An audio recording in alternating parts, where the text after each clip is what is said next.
Hello all! మనం daily చేసే activities వెనకాల ఇంట్రెస్టింగ్ సైన్స్ ఫ్యాక్ట్స్ ఉన్నాయని మీలో ఎందరికి తెలుసు?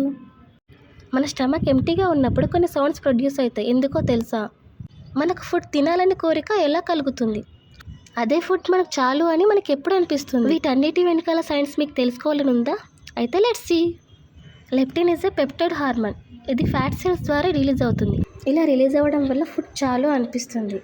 అపోజిట్ హార్మోన్ అయిన గ్రిలిన్ స్టమక్లో రిలీజ్ అయ్యే 10th క్రేనియల్ నర్వ్ వేగస్ నాడి ద్వారా బ్రెయిన్లో డైఎన్సెఫలన్ పార్ట్కి సిగ్నల్స్ రీచ్ అవుతాయి. అప్పుడే మనకు ఫుడ్ తినాలనే కోరిక కలుగుతుంది. లెప్టిన్ ఎఫెక్ట్స్ వల్ల increases hunger, lower metabolic rate, decreases reproduction, conserve energy కలుగుతాయి. డైటింగ్, వెయిట్ లాస్ సమయంలో గ్రిలిన్ లెవెల్స్ ఇంక్రీజ్ అవుతాయి.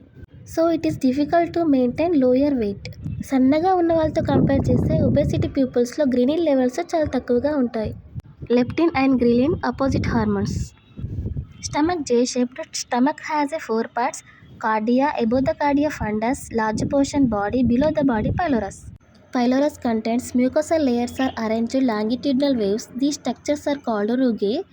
These rugae communicate with the small intestine. These rugae lines originally horizontally, then converted into longitudinal. ఇలా horizontal నుంచి longitudinal direction change చేసుకున్నప్పుడు sounds produce అవుతాయి.